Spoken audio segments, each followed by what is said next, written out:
એશિયાટિકનું નામ બહુ સાંભળ્યું તો સાઉથ ગુજરાતમાં આવેલી છે ને એની અંદર છે ને મારે ઈચ્છા થઈ કે ભાઈ આ નળ કેવી રીતના બને છે. હું અત્યારે ચીખલી ગામમાં આવ્યો હતો, ત્યાં આગળ મારે આખી નળની પ્રોસેસ જાણવી હતી. પહેલા તો જય માતાજી ભાઈ. જય માતાજી. અને એમાંય તમે કાઠિયાવાડનું નામ રાખ્યું છે. અહીંયા સાઉથ ગુજરાતની અંદર તમે ડંકો વગાડી, સૌથી મોટી ફેક્ટરી આપણી નળની. હાજી હાજી નળ હોય, પછી સિલ્ક હોય કે સિંક હોય, એમાં તમારો અત્યારે ડંકો વાગી રહ્યો છે. ટોપ 3 ની અંદર એમની બ્રાન્ડ આવેલી છે. અત્યારે હું આવી ગયો છું તમારી આ ફેક્ટરીની. મને નળ કેવી રીતના બને છે મારી પ્રોસેસ લોકોને દેખાડ્યું તો બતાવશું આપણે. ચોક્કસ ચોક્કસ બતાવો. વિપુલભાઈ, મને એ જણાવો કે આ નળ બને છે કેવી રીતના, પહેલેથી લઈને ઠેક સુધી મને કહેજો કે મારા ઘર સુધીમાં બધાના ઘરમાં નળ તો હોય. આખા વર્લ્ડમાં કોઈ ઘર એવું નહીં હોય કે નળ વગરનું ઘર તો હોય જ નહીં હોય. 100%. બધાને ઘર છે તો નળ તો જોઈએ. પ્રાઇમરી જરૂરિયાત. અને એક ઘરની અંદર એક બે નહીં, લગભગ 10 15 નળ છે. ગણી લેજો તમારે ગણવા હોય ને તો બાથરૂમમાં બી નળ હોય. પછી તમારે ટોટલી બધી જગ્યાએ નળનો યુઝ થાય ને થાય ને થાય. તો હવે આપણી એશિયાટિક કંપની છે તો એનો નળ કેવી રીતના બને છે મને પહેલેથી લઈને ઠેક સુધીની પ્રોસેસ જણાવો ને. નળની મેઇન એક બેઝિક પ્રોડક્ટ જે વસ્તુ વપરાય છે એ હોય છે બ્રાસ. બ્રાસ એટલે પિત્તળ સાદી ભાષામાં. તો બ્રાસ જે છે એના એક કન્ટેન હોય છે જેમાં અમે 59% મેન્ટેન કરીએ છીએ. નળ કોઈ પણ હોય મોટે ભાગે બ્રાસમાંથી જ બનતા હોય છે. આપણે કેમ બ્રાસના જ કેમ, લોખંડના નહીં, પ્લાસ્ટિકના નહીં? બ્રાસ એવી ધાતુ છે કે જે સોફ્ટ હોય છે, એમાં લાંબા સમય સુધી એમાં કંઈ ખારાશ લાગતી નથી, જંગ પકડતી નથી અને લોંગ લાસ્ટિંગ હોય છે. તમે 10 વર્ષ પછી એ ભંગારમાં વેચવા જાઓ તો પણ તમને સારું એવું વળતર મળે. અચ્છા. એવી એક સોના જેવી વસ્તુ કહેવાય બ્રાસ. કાચું સોનું જ છે અમારા. કાચું સોનું છે. હાજી.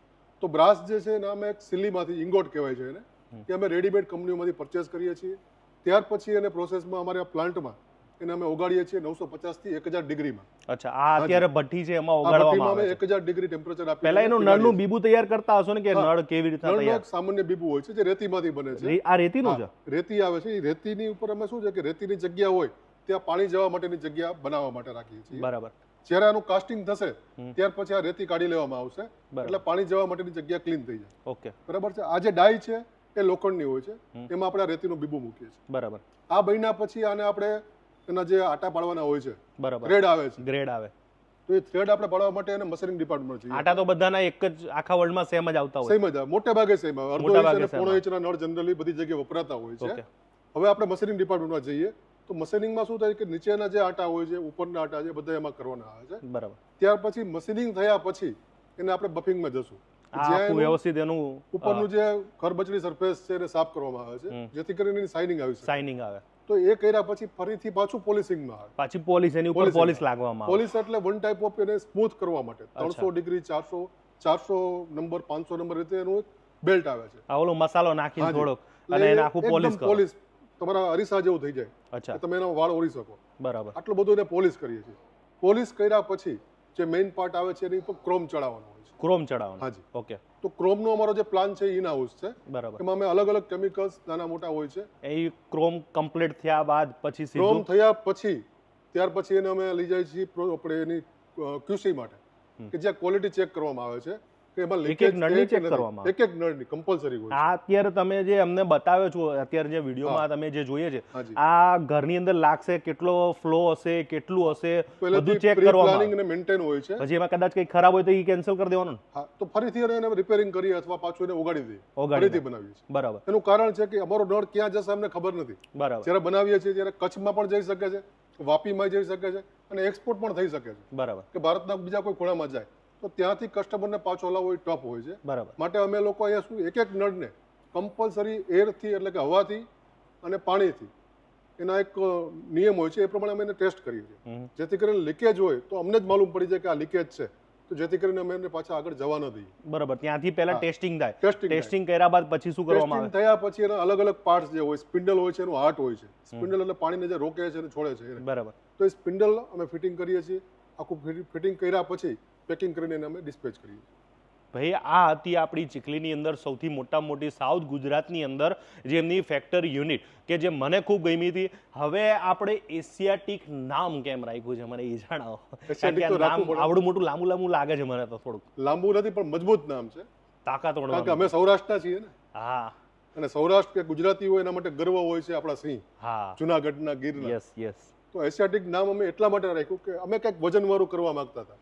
કોઈનું નામ ના હોવું જોઈએ. કોઈનું નામ ના હોવું જોઈએ, કોઈની કોપી ના હોવી જોઈએ. યસ. એટલે ખાસ કરીને અમને એશિયાટિક લાયન તરીકે અમે એશિયાટિક અને બ્રાન્ડ પ્રમોટ કરી છે. બસ. અને ખરેખર લાયન જેવું કામકાજ કરી રહ્યા છે કે આમ તમારી પાસે કેટલી વેરાયટી હશે ટોટલ? મારી પાસે લગભગ બાથરૂમ ફિટિંગ્સમાં 23 થી 24 વેરાયટી છે. એમાં મિનિમમ 300 રૂપિયાની સિરીઝથી માંડીને 6-7 હજાર સુધીની સિરીઝ છે નળમાં. નળની અંદર.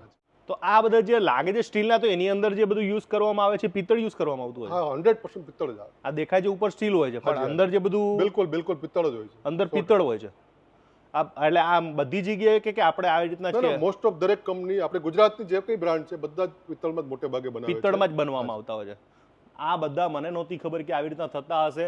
પહેલા તો આ બધા આઉટ ઓફ કન્ટ્રીમાં જ બનતા હતા ને આ બધી વસ્તુ. ઘણા બધા ચાઇનાથી આવતા છે, બીજા કન્ટ્રીમાંથી આવે છે. પણ હવે તો આપણી આની ગુજરાતની અંદર, ગુજરાતમાં તો બધા મહારાષ્ટ્રી છે. મહારાષ્ટ્રી ગુજરાતી જ્યાં પહોંચે એટલે બધો ડંકો જ વગાડ. થોડાક માર્કેટથી અલગ છીએ. જામનગરથી અમે ચીખલીમાં સાઉથ ગુજરાતમાં છીએ. બરાબર. પણ મેઇન માર્કેટ આનું જામનગર હતું. પણ અમે લોકો જામનગર જેવું જ અમે બનાવવાની કોશિશ કરીએ છીએ. બિલકુલ. કે બધી જગ્યાએ આપણો ગુજરાતનો ડંકો વાગવો જોઈએ. આવો અમારો એક એમ છે. અને બિલકુલ અહીંયા આમની પાસે ઘણી બધી વેરાયટી છે. મને તો ખૂબ આનંદ થતો છે કે આ ગુજરાતી માણસો અત્યારે ક્યાં સુધી પહોંચી શકે છે. એનું ઉત્તમ ઉદાહરણ છે ને આ ફેક્ટરીની વિઝિટ કરી, તમને બતાવ્યું કે નળ કેવી રીતે બનતા હોય છે. મેં પણ પહેલી વખત જોયા. તમે જો પહેલી વખત જોયા તો મને કોમેન્ટ કરજો. હવે આ નળની વાત કરીએ તો આ નળ મને કઈ રીતના બજારમાં મળશે અથવા ઓલ ઇન્ડિયામાં કેવી રીતના મળશે મને એ જણાવો. ગુજરાતમાં અમારી સંપૂર્ણ પ્રેઝન્સ છે. અમદાવાદ, વડોદરા, રાજકોટ અને સુરત. બરાબર. 4 જગ્યાએ અમારા સુપર સ્ટોકિસ્ટ છે. એ સિવાય સાઉથમાં 3 થી 4 સ્ટેટ છે, ત્યાં અમારી પ્રેઝન્સ છે. અધરવાઇઝ અમે તમને નંબર આપશું અમારો કસ્ટમર કેર. બરાબર. આ કસ્ટમર નંબર છે? હાજી. એ કસ્ટમરમાં વધારે ઇન્ક્વાયરી કરી શકે? ભારતમાં તમને મળી શકે. તમે પછી કોઈ તમારા ડીલર બનવા માંગતા હોય કોઈ, શ્યોર વેલકમ. તો એ પણ તમારે એમાં બધું પોસિબલ ખરું? હાજી. આ આપણી ગુજરાતની સ્પેશિયલ આ વિડીયો હતો, તો તમારા વિડીયો શેર અને સેવ કરવાનો છે. આજનો વિડીયો પૂરો કરીશ. મળીશ પાછા નવા વિડીયો સાથે નવી મોજ સાથે. મળશું મેળે ખેડે, મળશું ગામ ગીરી મળે. આ મેં રણ તે દી આ ધરતી તકી હરિયમ તસ્ય, જેમાં કાલના વર્ષ સુધી મળી રહ્યા તો જોવાનું ભૂલતા નહીં.